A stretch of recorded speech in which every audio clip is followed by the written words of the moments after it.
Hello, everybody, and welcome to Commanders in Conflict. It's a whole new season. We've got three... Okay. I won't do the whole... Have we been this before? I feel like we might have... You might have been here before. Yeah, we might have been before. Anyway. We are going to get into the game without too much further ado. It's going to be Sonnenblume. We're going to be seeing the old classic. We're going to see them battling across North Africa. But this old dog has been taught some new tricks. We have some supply changes, we have some starting condition changes, and of course, we have some pretty serious focus tree changes as well. So hopefully our players are into the game now, and we're going to be going over to their perspectives very, very shortly. So, Sonnenblume, Josh, Adaway, talk to me about the key differences between this and what we were just seeing. This is actually going to be my first experience of Sonnenblume, really, because I wasn't here last time we did this. Obviously, it's a Mediterranean map, so it's much narrower than the map we saw before, the Rhine map. So on land, it's about having the biggest punch along the North African coast, basically. And of course, trying to grab, I think, is it Malta as a victory point still? Malta is the victory point, Benghazi is the victory point, and Tripoli is the victory point. Yeah, and so here we see all within the sort of Libyan sphere, then off in the coast in Malta as well. Yes, and it looks like Seemops is going to be going with an aggressive early play. Look at that. Naval invasions planned into both Malta and Tripoli and Benghazi. Okay, no, he's redirected his one from Tripoli to Benghazi, I think. Let's see if something similar is coming over on Spatula's perspective here. So as you can see, the Axis powers now substantially further along. Look at this. Now is not the time, Spatula, to be checking out your opponent's focus trees. You're in the match. You're in the game. Things have already kicked off. It's quite late to be checking what kind of thing you might be finding yourself playing against. But while Spatula is taking a look at this, let's consider last time, as you may not know, of course, last time, it was the US that emerged as the more or less undisputed victors of this map. There was, of course, the Church of Leonard strategy. We saw a massive industrial buildup, which saw a big success. And here we see some of those classic techs being researched again. The armored train. Now, the long distance that you have to go to do battle on this map means that it becomes ever more important to be able to pull out those armored trains relatively early, because if you can't get your supply all the way across, it becomes very challenging, and both players will really struggle to take control of the seas to any convincing degree. Yeah, and we were discussing before about the tank dichotomy in the Rhine the Rhine game. In this one, there's a sea and land dichotomy, because there is. with one victory point on an island, if you choose to go into the navy, try and grab that, but if your opponent doesn't and he goes for a full land build and only focus on his land units, then he might roll along the coast, take both the victory points, and you'll be in deep trouble. So the degree to which the two players prioritise their sea and land forces is going to play a huge role in on this map. Absolutely, and I should correct myself. I apologise. I am stuck in the past. Tripoli is not the third victory point. It's actually Gaves, one state west of Tripoli. So Seemops not being quite as aggressive as we thought on the victory point grabbing, but if he can get Benghazi and Tripoli, I mean, it's going to give Golden Spatula such a long way to go. What we've seen quite a bit in this is that there are often multiple points along Libya where the enemy can be turned back. And granting yourself that extra time, that extra ability to give ground, is something that I'm very excited to see how it pays off for Seemops. Whether he'll build a preemptive railway across North Africa is also going to be interesting to see, because of course this map, much more so than across the Rhine, supply becomes an ever-present threat. Yeah, absolutely. And also another key difference between this one and the Rhine, this map is much bigger geographically speaking than the across the Rhine one is. So when the war's declared, it's not going to be so much of a furious rush to get to the Rhine's provinces immediately. There is quite a longer period of time as the two armies come together on land at least to clash together. There is, of course, supply going to be a huge issue, as it is in pretty much every game of this, but not quite as much as well. They have added new supply nodes within Libya, so the supply cliff is not quite so dramatic, and there's not so much having to build ports up in order to be able to push in either direction. It's true. It's true. We're going to see whether, because obviously there's two main strategies for getting your supply over there. Number one, you can build a series of ports to give yourself enough supply. Number two, you can try and run a railroad all the way along. And we saw some developments around the... I'm really curious what Golden Spatula is trying to work out right now. And he doesn't like it. Is he doesn't like the non-aligned leader's name? Or I'm very curious as to what's going through his head just now. But yes, very typical production chain coming out there. Let's take a look at Seemops' perspective, which might be a tiny bit less frenetic. Yeah, agonizing over some changes here to his military Infantry staff. expert, no surprises there. He is also going with close air support. Again, not so surprising. Very classic soft attack damage-based strategy. Not currently trying to do anything too fancy on the production side. Yeah, no air production at all on there. No, there are survivability studies and the MG coming out. He won't have any air designs as of yet. So I imagine, but normally, you see, that is why previously we saw a lot of people researching, or rather taking the focus of their nation first. Because previously, of course, that means you get the air designs and you can start that production. I'm really excited to see this massive naval invasion early on. I'm very curious to see whether Golden comes out of here swinging with a major intervention and trying to block those ships. He's unlikely to stop them getting to Benghazi, but past there, and here we see, yes, the very classic design, looking like he's going with exactly the kind of plane that we have come to know and love. I won't doubt that the next one is going to be the extra fuel tank ceiling. Yes, indeed. No great surprises there. Looking pretty nice. Interestingly, though, we haven't seen much in the way of defense turrets on our planes. Okay, and there comes the fighter production. Indeed, not waiting for the focus at all. Electing instead to get out their air experience using the advisor and then researching it that way. Yeah, so focus choice again, going with the industrial focus on so far on the Allied side. I'm not sure if we'll be able to see on Spatula's side whether he has indeed gone for anything else. We'll have to hope he opens his focus tree. We are without our own observers on this game at the moment. Right now, lots though, of artillery and infantry equipment. Yes, interesting. He's going artillery again. Much heavier on artillery, yeah. So focusing on that and trying to crush in as much as possible. It's going to be interesting because historically, as we said, the Allies are the ones that could get that kind of overwhelming fire advantage more successfully than the Axis. But what we might see here is whether we can see Golden Spatula, of course, new to the tournament, new to the map, at least competitively on stage, see if he can bring something in to change up what's going to be going on there. Yeah, and Golden, they're looking at the advisor to get the extra agent in the Intel agency. He's very keen on the Intel agencies, Golden. He really wants to build it up as quickly as possible and try and leverage that. Unfortunately for him, of course, in terms of the combat bonus. Unfortunately for him, of course, Seemops has grabbed himself all 3 early tiers of that defensive bonus on the agency. And he is also going to be supporting his naval invasion by land, not putting all his eggs in one basket, going with a very basic infantry deployment, just going with all 1 division type and banging them out as much as he can. I wonder... I mean, yes, you have to imagine he's going to go for the those 12 factories. I mean, the fact that the factories only mount as you go further down that tree.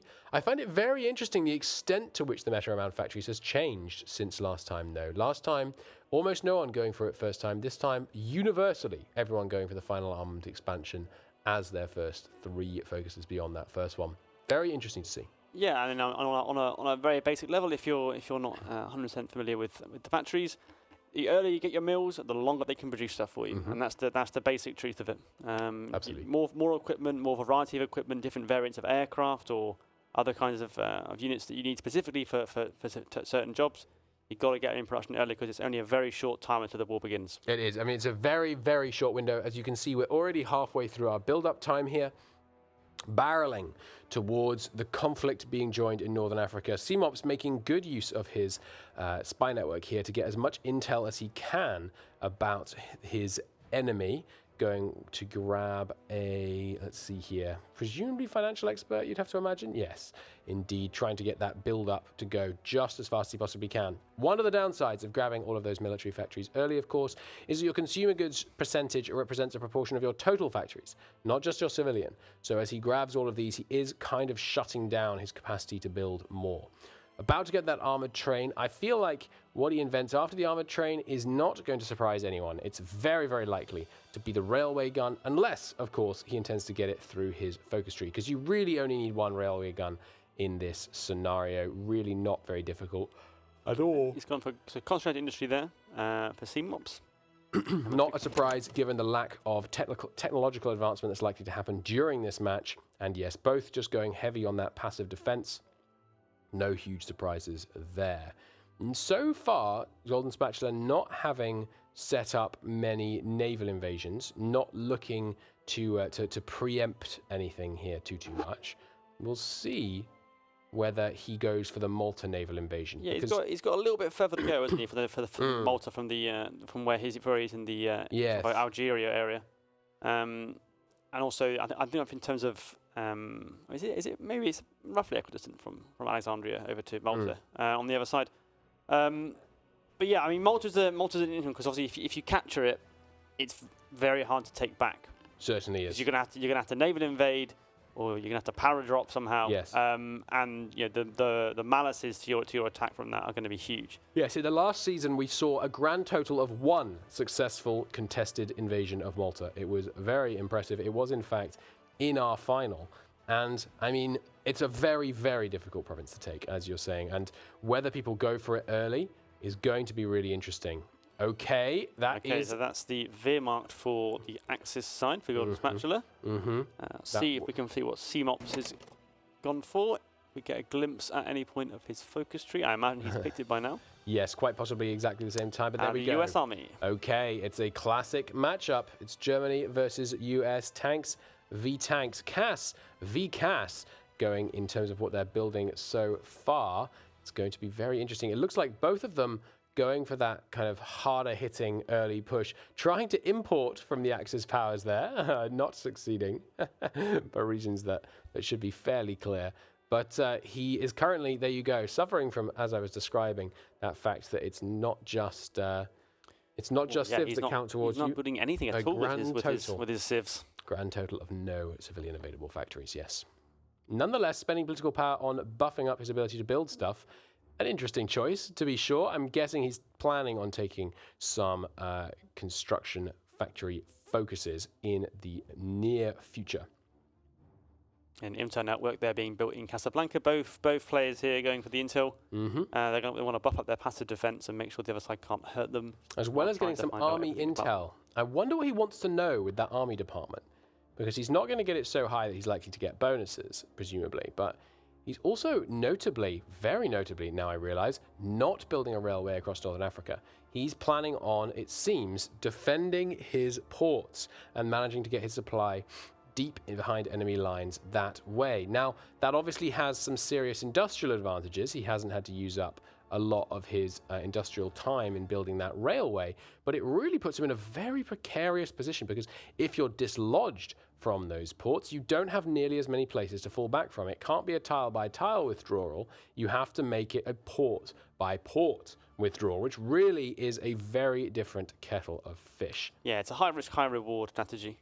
Saving a little bit of advice to do that, but yeah, as you say, if you lose one of those ports, your troops are going to be in a whole world of logistical pain trying to fall back. They certainly are. And the difficulty there, one of the other difficulties there, is that not only will your troops, one of the advantages there, rather, not only are your troops going to struggle to fall back, but actually the enemy is going to struggle to chase you, which is an advantage. If he can grab Malta early, and there's no railway across Africa, and his enemy, Golden, has to drive him back tile by tile across Libya, that means Golden isn't going to have time, probably, to build a railway all the way to Benghazi. Because, of course, if he grabs Malta, he only has to hold Benghazi, and Benghazi is a long way from his enemy, a very long way. He's going to have time to give ground slowly. Now, of course, it's going to be difficult to give ground slowly without supply. He'll have to make the fights for the ports last just as long as he can. over on the Allied side here. Oh, submarine designs coming out for Golden. That is that's hefty. Yeah, that's a torpedo attack of 79. That is an extremely which is the kind of thing you need to sink capital ships. It is. It is. It looks like we might see that be the downfall of Seemops' strategy of attempting to go for a mostly all-sea supply network. It's going to be interesting. Yeah, if you get convoy raided and you're relying on that for your supply, you'll be, well, before you even lose the port, you'll be in trouble. Absolutely. Absolutely. Big trouble indeed, as well as attempting to send in any reinforcements that way. I want to know. I want some of the better gamers than me to explain the high-level strategy between opening your production screen 6 or 7 times. I'm curious. There's the overflowing firepower pick. Not a big surprise. Now, will he go west or 4th Army? I have to imagine west. Yes, yep, indeed. west. Not a big surprise there. Oh no, he cancelled it. He's gone for silent hunters instead. He's going to get the 20 submarines. Wow, very heavy sub play from Golden Spatula, which is something we saw quite a bit of in the previous season. I wouldn't be surprised. Ooh, paratroopers. Oh, you love to see it. You absolutely adore seeing that. That is going to be really interesting. So that's his strategy. Where's his airport, though? I mean, it's a long way back south of Ceuta. You have to imagine he's going to try and build a new one further forwards. But look at that. Supported by main paratroop offensive, supported by a mighty, mighty submarine, costing 1,000 almost to build. That is a heck of a machine that he is laying down there. And we're going to see whether he's going to be able to use that effectively. I mean, to completely intercept the invasion to Malta is going to be very challenging indeed.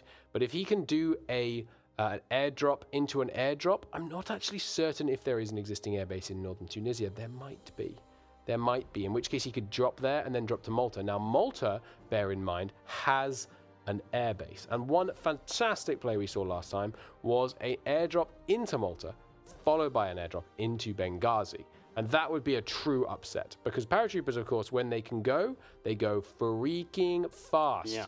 And if they can drop there and then intercept those naval invasions, suddenly Seemops is looking like he's in a very dangerous situation altogether. Yeah, it means that we won't get a slow coming together of the two armies. We'll get a very, very quick advance by paratroopers if it all gets executed quickly. But he will need to capture an airport.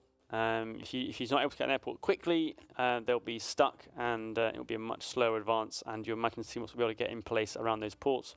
And if there are troops waiting for the paratroopers, they will die very, very quickly. Yeah, quite possibly. I mean, we've got, what is this he's training up now? So more of his beefier infantry divisions, not as beefy as we saw Seemops building. So the issue Golden may have is if he goes too hard. Okay, no, never mind. He's fixing it right as I speak. Here's the mighty build. And he has got those 42 combat width. Beautiful 42 combat width Rainbow Division is going to be doing its best to be his punching force. He's not relying on any kind of meme, any kind of technicality. He's not just trying to win that way. He's going to also bring a heck of a hammer with which to slam home his advantage. And there is his airbase, of course. He's fitting people in, getting a bit of promotions so he can get his generals all nicely assigned. No big surprises there. Did he mean to promote Manstein and then make him a general? I'm not quite sure what's going on there. Maybe he's hoping he'll try extra hard if he's been given a job he didn't feel he was ever qualified for. Recent motivation. Yeah, absolutely. Recent motivation of promotion. And of course, the thing with the artillery, the potential downside is that, of course, if Seemops brings some hard armor, the soft attack won't work against tanks, because tanks don't take soft attack; they take hard attack. And over what could potentially be quite a narrow front, there isn't many ways to make your artillery count in different battles when you're having to fight the tanks over and over again. Sure. In the same place. Absolutely. And of course, as the US, we are going to be seeing at least one fairly substantial tank division rocking and rolling its way across northern Africa. There's supplies from the sky, granting him his paradrop planes, transport planes, of course, going to be able to allow him to attempt to fly his way into Tunisia. Where he drops is going to be interesting, because he doesn't, I don't think, have range on Malta from there, which is going to be a little bit tricky. I mean, I'm not sure there is a port So where's he trying to get? Well, he can't get it. He's realised he's Berserk. Is there an airport there? Or maybe he'll build one, but that would take too long, surely. It would take quite a while. I think it may be that he just wishes to get further forwards faster and get his way over into Tunisia at best pace, so he can begin building trains early, perhaps. But it's a less adventurous. Okay. Building the port up. A naval invasion. If he captures the paratroopers quickly, he can start building the port. He can. Also, that naval invasion of Malta is looking interesting. I'm not certain who's going to get there first. Chat, I'm very curious about your views. They're going to be launching in just 7 days, so get your predictions in quickly. But which of these naval invasions is actually going to arrive first? I'm not sure.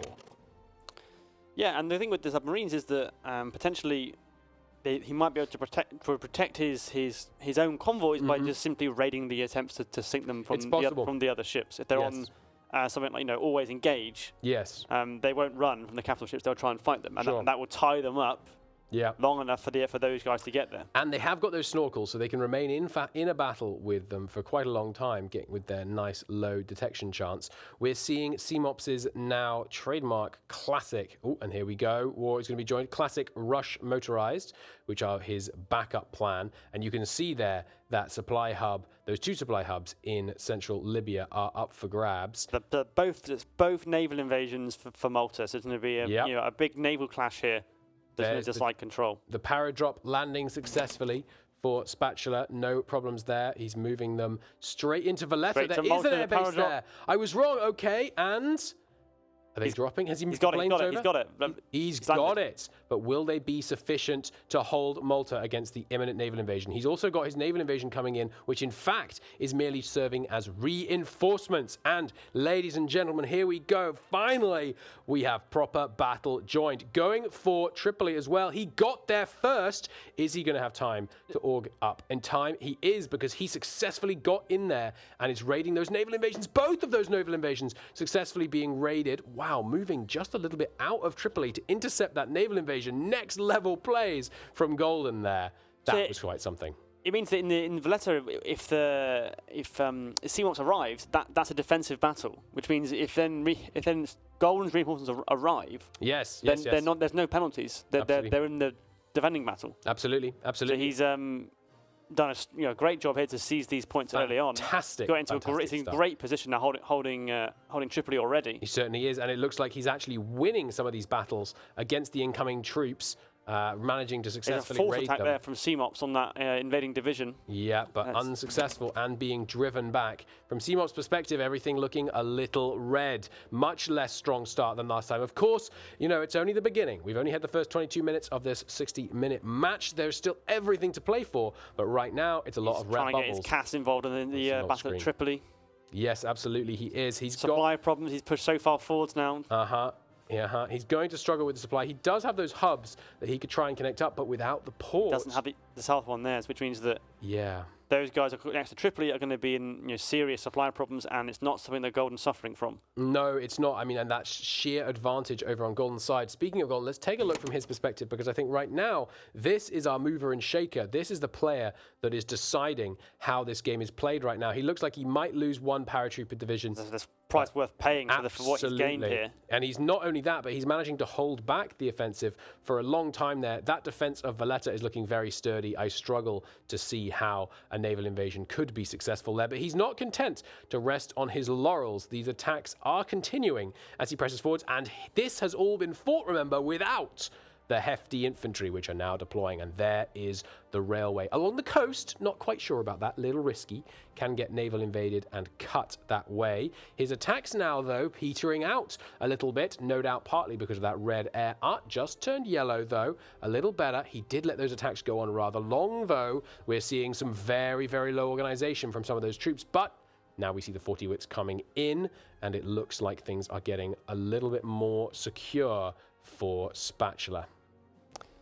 Yeah, we saw, and there was still force attack there from Seemops for a long time during that battle when he wasn't even attacking. His units were still on force attack, which means they were taking high damage, I'm pretty sure, isn't that right? Yes, absolutely true. Much more strength damage. He's also now, as you can see, using that staff office plan. Looks like he's going to be making his play. No serious attempts to get a... Oh, look and at that. just not letting him rest at all immediately on the even attack. slightly. He's not going to give him the chance to gain that planning bonus and launch his own attack. Not even keep slightly. him on the defensive, even if he is losing. Yeah. Well, he's cancelled when he was losing now. But the supply differential is brutal. We're seeing red supply now. Yeah, it means that the Golden can fight these battles, and he can afford to replenish the supplies, and Seemops can't in the same kind of way. Absolutely. Reinforce his troops with the fresh manpower and fresh equipment. Absolutely. They need to carry on. And there, of course, the movements from Spatula's troops are going to be so much faster. It looks like Seemops may be in some pretty serious trouble here. There's a slight convoy intercept there on the Axis side of a couple of Golden's divisions. Yep. Seemops looking at doctrines right now, and he's gone well down the doctrine tree. Seeing what he can do. He's got that green air. We're looking, however, at not a very serious number of close air support currently deployed on Golden's side, interestingly. But here are, no doubt, Seemops' Golden Bullet. These are his serious infantry that he is now bringing to the front. The thing is... The supply, though. There's so many divisions trying to get ahead of steam in that kind of environment. No attempt to build more supply hubs coming over there. It looks like he's got some airdrop supply he's trying to get started, but there we go. The offensive coming in the south. It's going to be very difficult for him to stop this because he's had his good infantry coming out just a little bit late, and that's the kind of critical timing error that can cost you victory points in a game that's as close as this. And there we go, driving them one step further back, and they're only one tile away now from actually losing that forward hub, which, if you note, he has connected by train to Benghazi, but the supply network to Benghazi, well, it's being raided. Absolutely, and if you lose that supply hub to the south there, the next one is a number of tiles back. It just means that it's going to get even worse, the supply situation for Seemops' troops there, and he's really struggling to hold his line here. Does that mean he's going to lose it now in the south? No, he's just holding. Oh, he's holding. From Seemops' perspective. I thought we were on the but it's all falling apart. Serious risk of encirclement as these push on from Tripoli, and total failure to do the counter-offensive there. I mean, it's looking good in the south, potentially a counter-encirclement, but no, driving them back. That's requiring force attack, and they're requiring so many casualties. I mean, he's desperately force attacking the north there to try and pin those units and prevent them intervening. Strength of that division. Oh my God, it's being absolutely wiped out as a result. It's just gone. It's gone. He managed to wipe his own division there. Green air, and still being beaten back has to feel bad because, I mean, look at this. His whole fleet being tied up by those marvelous Golden submarines, really doing a great job. What's Golden looking like right now? I mean, he's just mostly microing this front. He's got another 3 in training. That's ambitious. There's a real thing here for Golden of not overextending himself too soon. Yes, absolutely. You in this kind of environment where there is a low supply, even for Golden, he's still going to have to worry about supply. Yep. You can't go exhausting your divisions too early on, particularly when we have only a limited ability to build new equipment, and it takes time to come through. Absolutely. Oh, that's a big power drop. Golden Spatula, you beautiful man. Look at that.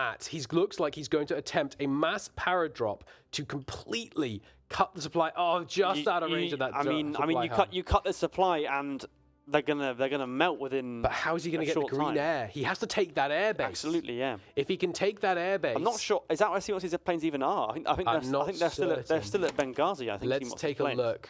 No, they're not there. You're right. You're right. They're not there. But look at this withdrawal now coming from Seemops as a mass rout is triggered. It looks like he's decided he just has to fall back from there. Let's look at the route from Seemops' perspective here.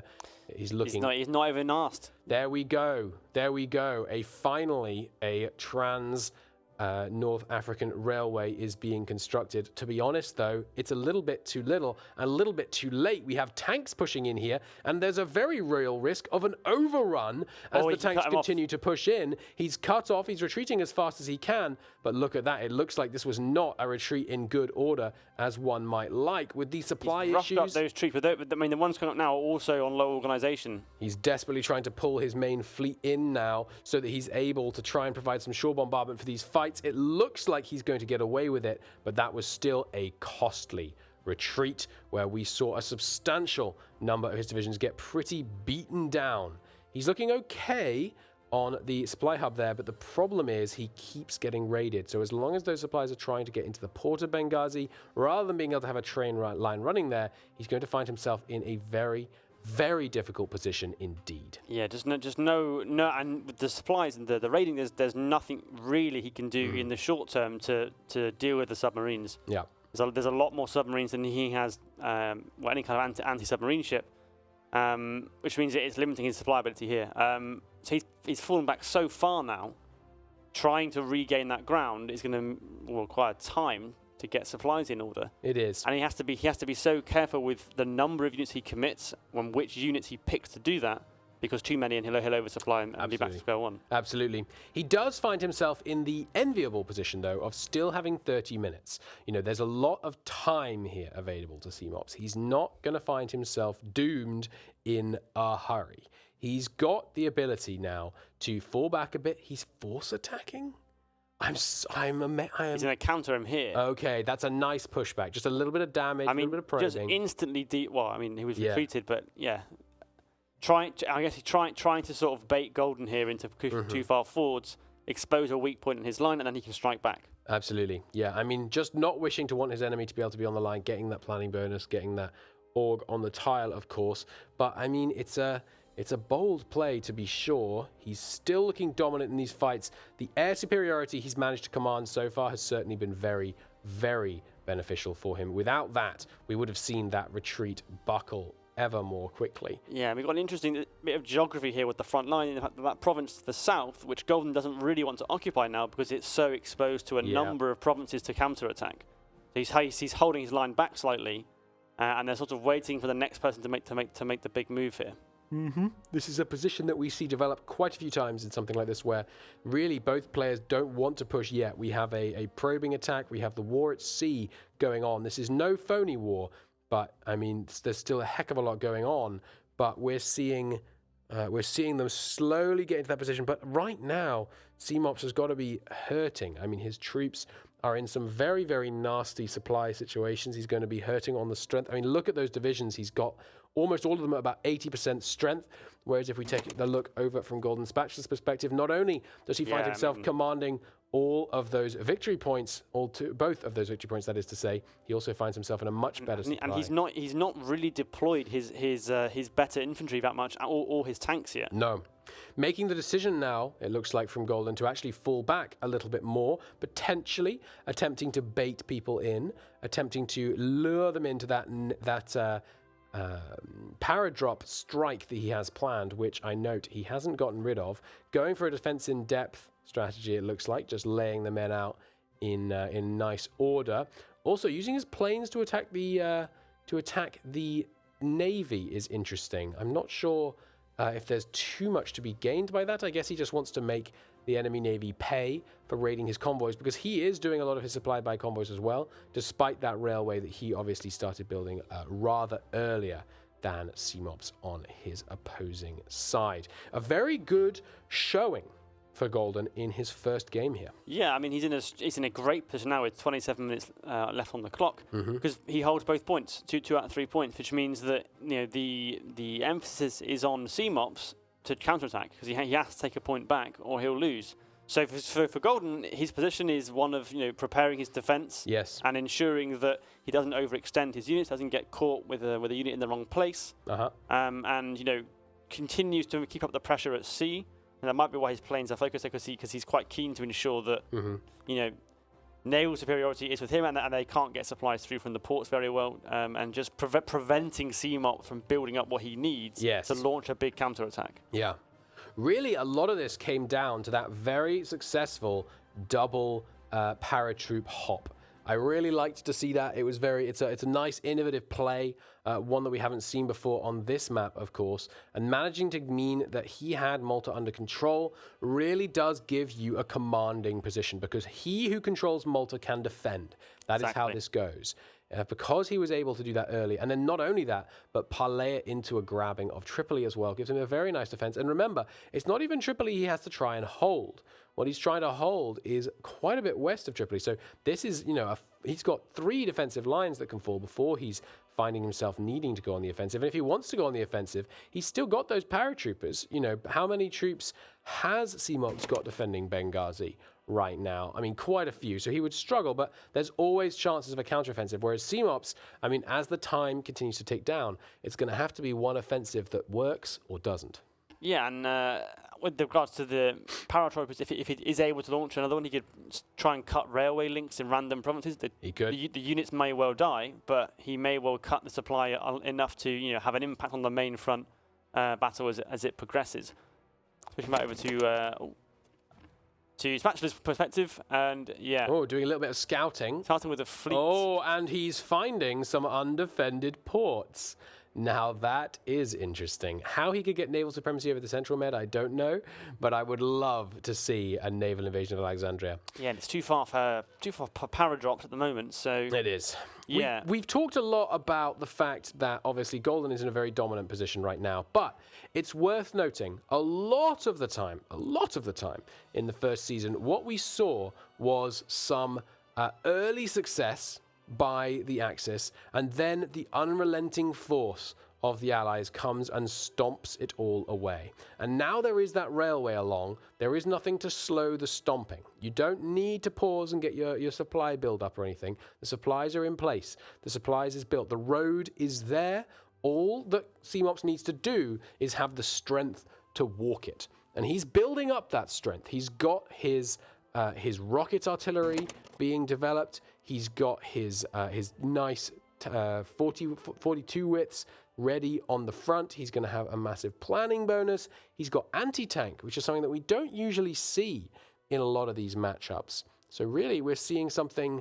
There's definitely still a chance for Seemops here. Do not count this horse out of the race just yet. Yeah, absolutely. I mean, if he can...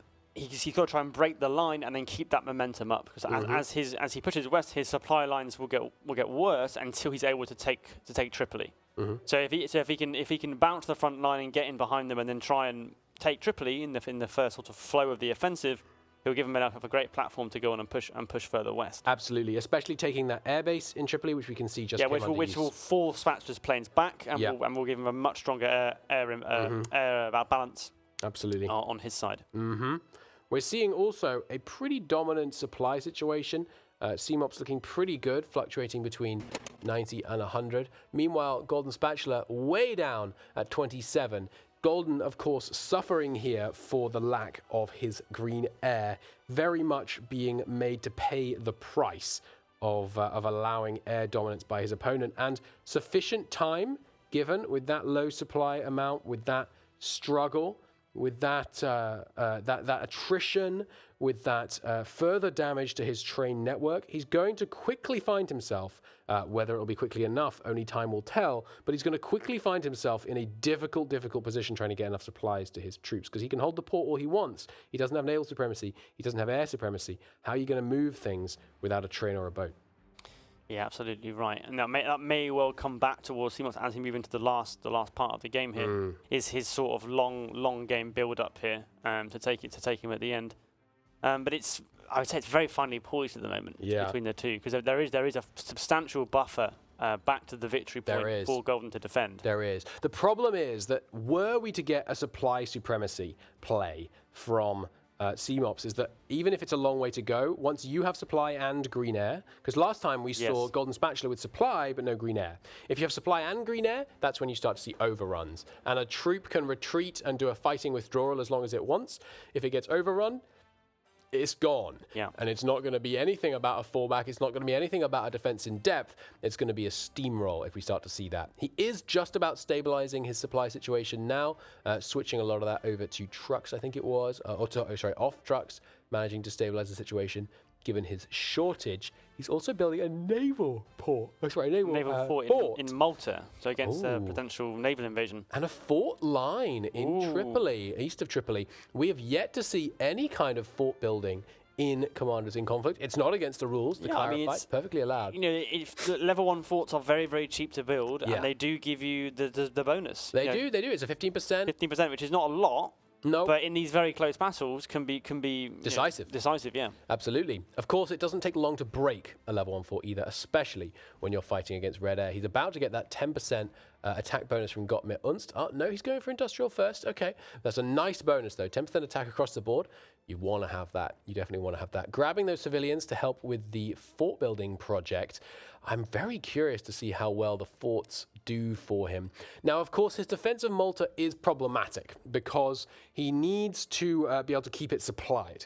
Because however well you build up that, whatever kind of fort you have, as we saw in World War II, real life, of course, without a sufficient dedication to getting the supplies through to Malta, it comes under a very difficult position indeed. Absolutely, yeah. Being such a small island, so isolated, if you lose air and naval superiority, trying to maintain a garrison there for a long period of time will be almost impossible.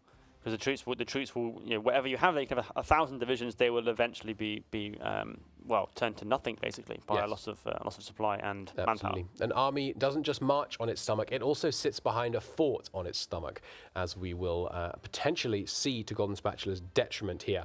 But we've talked about lots of ways in which Golden Spatula might struggle. It's worth noting that, of course, he is still in a very, very strong position, and right now Seemops appears to have no inclination to launch an immediate assault. He is okay. This is another classic Season 0 move. We've got that forward operating port.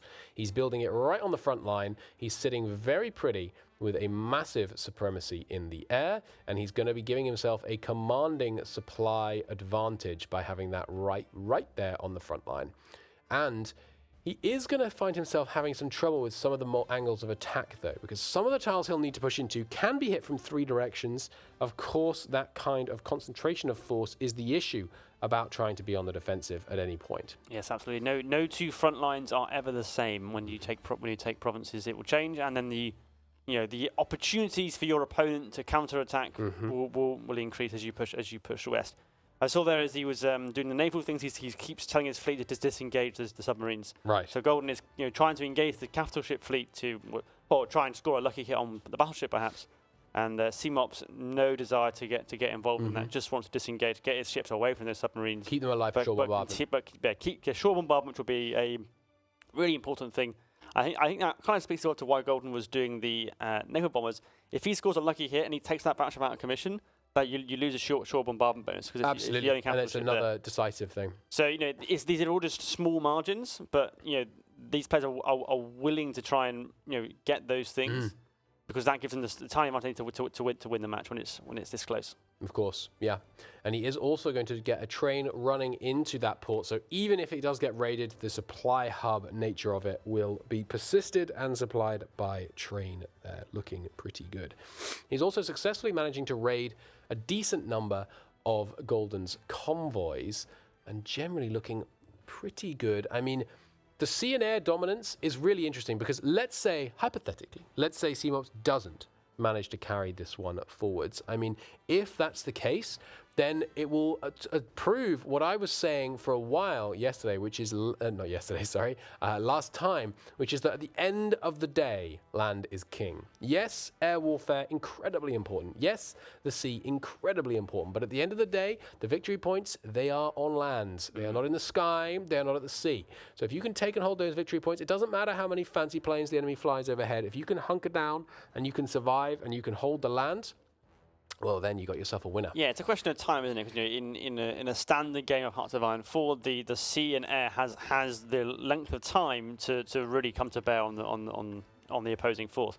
In this, with only a small window for the war, if you can set your land up in such a way that even if it can't win, it can survive long enough, and you hold 2 of the 3 victory points, then that can also be a winning strategy. I think had Seemops been able to grab the second victory point, so that he was the one with the 2, he would be in a fantastically strong position because he'd have the air and the sea, and he'd have the 2 what he needed on land. Of course, yeah. But the way it's shaken out, it's quite finely balanced because, he's got to take those provinces. Until he does, he'll be losing. Absolutely. I mean, it sounds simple, but at the end of the day, it does come down to that. There is the port built. He's got now 6 mighty divisions, 3 of them just training up to get no longer green, but he does find himself with the logistics fulfillment problem that is also common on this map. He's going hard onto fighters rather than CAS, probably confident with the number of CAS he has already, meaning that he just wants to try and defend, try not to get too many of his trains blown up, basically. Right now, we do have a naval invasion of Egypt. How the heck did that get through? I guess there was a disengage. Oh, and landing successfully at Port Said. Oh, no. Okay, the tank managed to get there in time. It's not going to get there to the east of it, though, El Arish. No, El Arish, not a port, though. So that might be a little bit of an ill-fated attack into that Having to retreat, Wallen's retreating, so it's just a tank holding just trying to go over but this is in a time-limited game. This is tying up Seemops' attention. Absolutely. It's tying up his units, and is potentially allowing him to, allowing Golden to win the game. He's bringing back 3 of his good divisions, now worried that he might not be able to repel some of these attacks, and also bringing back some of his planes. This looks like a perfect moment to check in on Spatula. Right now he's laser focused here, but now be the time for a bold push on the front line. He's going to get in behind here and take Cairo. Oh my lord! Oh, he's trying to pin him desperately. If he crosses the Suez, it's going to be in all kinds of trouble.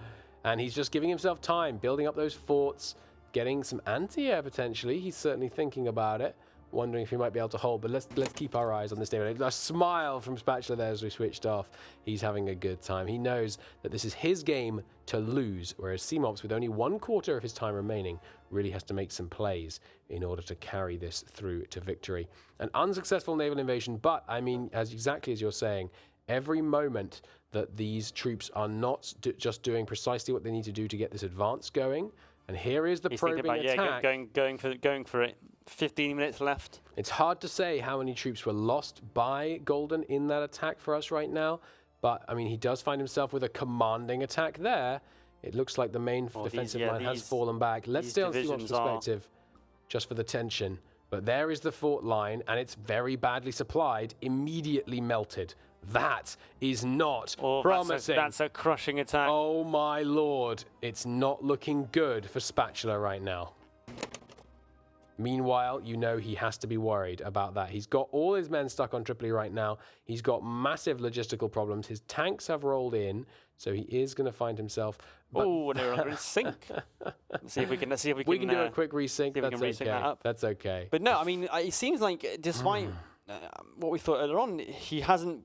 The logistics have sort of failed him a bit here. He's been battling it the whole time, trying to get his fulfillment up. He's at 85, but the red air is killing him basically. It's very, very challenging to maintain a solid logistical front line without red air.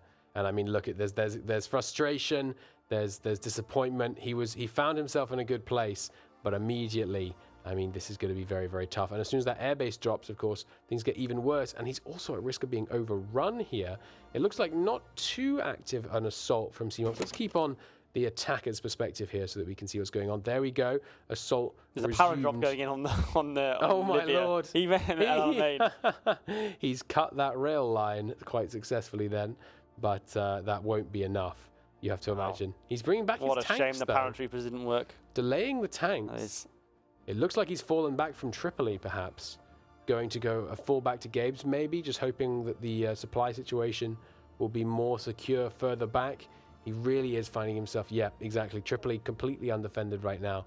But yes, look at a lot of repairs Seemops has to make. It's worth remembering, of course, in the previous series, Seemops would have just secured himself his second victory point. Not so today. Yeah, got a few more tiles to go yet, but at the moment you look at the way he's coming forward, and you're struggling to see how Golden can arrest this offensive from Seemops. I mean, we've got 6 of those mighty divisions with supply. Incredibly difficult thing to answer. Incredibly difficult thing to answer. And they are moving slowly along here, tile by tile, and of course, as we said, because there are all those railways built, he finds himself in the enviable position of having plenty of supply. As long as they keep getting built up behind him, as long as he can have the trucks to get some degree of motorization, he's going to find himself supplied all the way along. It looks like it's going to be a 3-tile defense on Gabe's. I mean, I'm not sure. I mean, it's all or nothing at this point. It really is. If he breaches this next line, that'll be it for Gabe's. It will, and it's very hard to see, given the current disparity, especially in the air, how it could possibly be that there will be a meaningful counteroffensive. But of course, as soon as I say that, Golden wants to prove me wrong. Here comes the counteroffensive. Those tanks, though, looking very de-orged. You cannot attack in that situation. Did he lose the tanks, or immediately driven back? No, just merely driven back, it looks like. But look at this. He's clapping.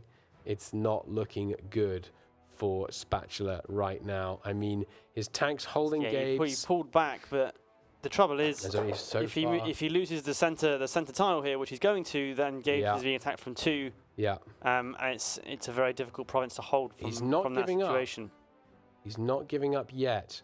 He might try and power drop. One final power drop for glory, Spatula. We would love to see it. But yeah, he's still just holding. It was the attack. The attack did him a lot of bad. I mean, he's got a second fort line. Interesting that Seemops not advancing yet. He does have the staff office plan active, though.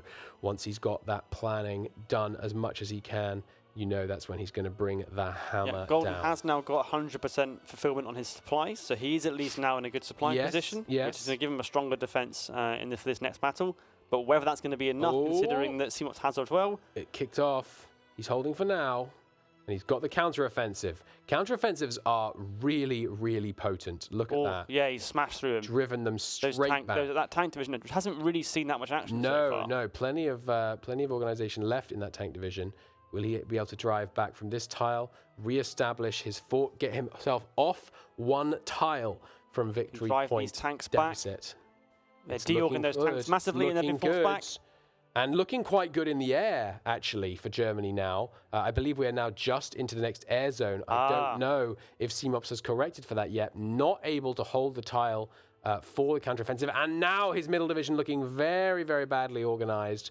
Looking like he might be in a hot spot here. Only 10 minutes left to hold, but 10 minutes is an eternity when we're this close to the victory point. And there comes the offensive that it looks like he's not going to be able to hold. 10 divisions coming in just too late. He needs more engabes. Oh, man, it's looking bad for Spatula as the retreat kicks in, and there's the air. Seemops has no desire to actually take that province. He keeps winning the battle because it's so exposed to, 3 or 4 provinces around it can attack it. Still holding Gabes for now, but with 500 enemy fighters in the air over Tunisia, it looks like we are in the final minutes of Golden Spatula's, 35-minute run of holding 2 out of 3 of these victory points. It's very difficult to see a world where he manages to hold on here, but so far he is, and the supply situation is now going the other way. We start to see an issue for Seemops there. This is the problem for Seemops. He's advanced now, but now that he's starting to suffer from some supply problems, it's whether or not he can finish it off and take this last province. And it depends, he not only has to take it, he has to take it relatively quickly. Golden will just try and can just try and string this out as long as he can. And now, down to 8 minutes. Every minute counts at this stage. He's bringing his fleet over for some shore bombardment, which has been absent so far. That's a good strategy. Now is the moment to be trying to get the fleet doing all it can. And here we go. That's a more conservative counteroffensive. Just pushing in with the troops that you have spare, not using the main Gabe's defenders, which means that when that comes, you are ready to hold it back. But look at the deorging. Oh my God. His massive coalition is getting absolutely obliterated. There's force attack on the tank of Seemops he's taken. And there goes we go. Gabe's. There are chances for counterplay here. The last stand coming at just the wrong moment and not managing to hold on to that victory point. And now the forces of Seemops look very, very hard to stop. Seemops, a player who 20 minutes ago looked like they were going to be really fighting an uphill battle. Let's take a look at how he's feeling. It's a man of focus and commitment. He is not showing any ounce of emotion on his face. He's got that line held. He's continuing to try and force attack in. I guess just not wanting to let those 7 reorg because he knows that he's outnumbered on the front. Of course, only in division count, because we are seeing the power of a 40 versus a 20 width division right here. The staff battle plan is coming in on the Golden side, and that counteroffensive, very successful, looks like, but with that force defend, now it's Seemops' game to win on the clocks. It looks like he's just got to wait. He's just got to kill a little bit of time, and he'll be able to hold this. But, Gabe's can be attacked from 2 directions, I do believe. Let's see what Golden Spatula is cooking up on his perspective and seeing if there's any answer to this Seemops offensive. I'm not sure it can be attacked from 2 because there's a lake there, I think. So it's one tile to one tile. Oh my goodness! Each of those tiles can only be attacked from one direction. Yeah, it's a real choke point. So it's really hard to see Golden being able to just smash through there. Yeah, it really is. And there it is. This is his play. The problem is it starts green, but this is before the air starts hammering, and there the hammer does the fall, and we start to see those divisions begin to lose strength, begin to lose organization. This force attack is costing him so much strength. The divisions are melting. They're 1/3 gone already. It's only been like 2 days. It's his last stand. Oh, they're all going. They're half dead. There is simply extraordinary amounts of strength damage happening here to Golden's units. 2/3 dead. It's all over. It's all over. They're 3/4 dead. Spatula's men just being absolutely massacred as they desperately tried to retake positions. You could see it there for the air stats that Golden. It was 92 was the attack value for the Seemops, and it was 40 something for Golden. It's just been hammered in the air by Seemops' CAS. That casualty ratio was absolutely unacceptable. Spatula, but of course, remember, it's only the first of 3 games. We can still see a heck of a lot of progress made by Spatula. It's not over, but it has to feel crushing. He had a game that was his to lose, and it very much looks like he has lost it. Yeah, it's one of those games where it's been finely poised, but it's just resulted in one way quite decisively in the end. Simply a combination of having ultimately better supply, and the air superiority, and then having naval superiority. For all of the raiding that Golden was doing, he never quite had. He didn't get lucky with his raiding or his naval bombing that could have swung the tide in the sea, and given him more of a platform. Yeah. And now, his line is sort of broken here, and there's essentially it's irrecoverable, unfortunately. It certainly is beginning to look that way. I mean, he's switching some of his decisions over to the new guys, but he's only got 4 minutes. The thing is, though, I mean, he only has to take 1 tile. The problem is it's a tile fortified by his very own engineers. But yeah, the hand up in exasperation. He really is finding himself in a difficult position. And look at that, the convoy raiding, meaning he can't go to total mobilization, just to put the cherry on top of the degree of casualties that he's been taking at sea. Gottmiltons getting that last little bit of attack value, but I mean, it's very tough. He's considering what he could have done differently, it looks like, going over on the other side. And yeah, I mean, having to be driven back and back here, I wouldn't be surprised if we saw a GG soon. This is can he avoid capitulation? Probably. He does. It would have to be pushed all the way back to Morocco. Of course, yeah. This is not core territory. No, indeed. But it's not looking great. It's not looking great. He is now encircled within this little pocket here, managing to drive back that tank. Never say never. This is a slightly overextending push. Bad supply. Well, he's left. If he's left the hands are off the keyboard. Is that no? And then, but I think Seemops has left the province with his units. So, if there was some kind of shocking reverse here around Tunis, then potentially the way would be open to come south and retake that. But it's looking very difficult at the moment. He's not done. He's not done. He's pushing out of Tunis, trying to get into that port. He's going to try and see if he can get a little bit more supply, but he's not. He's refusing to lie down. He's force attacking his way out. There's force attacking from Seemops as well. Both sides being driven on by their superiors. Imagine the paradrop on Benghazi. He looked at it. He glanced. That would have been quite the upset if he'd managed to paradrop onto Benghazi. But no, this is a battle between great players, and Seemops isn't going to allow him that kind of cheeky late game victory. Is the tank radio really going to make the difference at this stage? I think one has to wonder. Let's see what Seemops is up to in the final minutes of this game. He's got a very damaged fleet off the coast there, looking a little unhealthy, but he can at this point VP rush all the way to victory. And he's still got a number of divisions that aren't anywhere near the front line in sort of reserve here, and there's essentially nothing standing in his way now from a sweeping west with 2 minutes and 11 seconds to go. Absolutely. As Bizert falls, he finds himself in a very dominant position. He was doing all of that without the doctrine, interestingly. Cruiser naval design cost is exactly what one needs at this stage in the game, but I mean, that's looking pretty much like we are coming to the end here. I mean, Spatula, considering what he can do differently, he has a chance, of course, to pull himself back. The great thing about a best of 3 is that losing the first one doesn't mean you're out, but the bad thing about a best of 3 is that losing the first one does mean You're going to have to win 2 in a row now. He's got to win the second one. You've got to win the second one to stay in this tournament.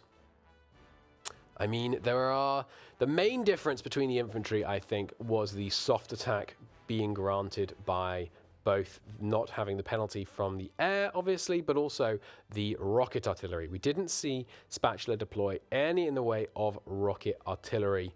But yes, as the final minute rolls in here, it's very, very clear which way this is going to go, and the capitulation is not going to be long here. But this is not a man in despair. He's thinking. We can see that he's still thinking. He's trying to work his way to how he could have pulled something different out of this. And that, of course, is what we would all be asking ourselves in this position. Meanwhile, on the Victoria side of this day, Seemops keeping his usual cool as Ceuta and Casablanca fall to his it seems he's tanks. going to be denied capitulation only by the timer running out, perhaps with 30 seconds to go. It's going to be extremely he sweeps close. his way down to Ceuta and then down to Casablanca. You know he wants the style points. I mean, of course. You know. Of course. I mean, imagine the scenario where Golden had hidden a bunch of troops in Casablanca that have now naval invaded their way across to Benghazi. It would have been a true turn up for the books, but sadly we know from our position on the Ivory Tower that that's not the case, and it looks like he may actually just get this capitulation in time if indeed Casablanca is sufficient, which I think it is, but we'll see at the end of the day. It's not. It is not. Not. In which case, there will be no capitulation. Boom. That is time on that round. There we go. The victorious Seemops celebrating his victory. And of course, Golden, you have to feel for him. He played such a good round. He really gave it his all.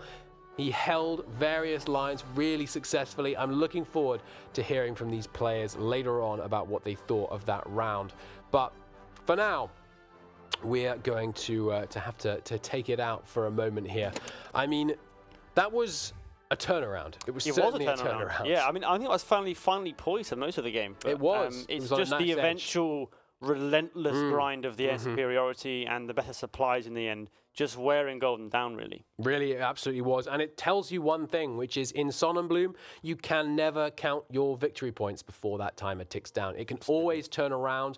Things can change in a moment, as we just saw. But for now, we'll go on a short break. When we return, we will be finding ourselves, I believe, though don't hold me to this, we will be finding ourselves back in the wonderful world of the Rhine, and we have some unfinished business to attend to. Yes.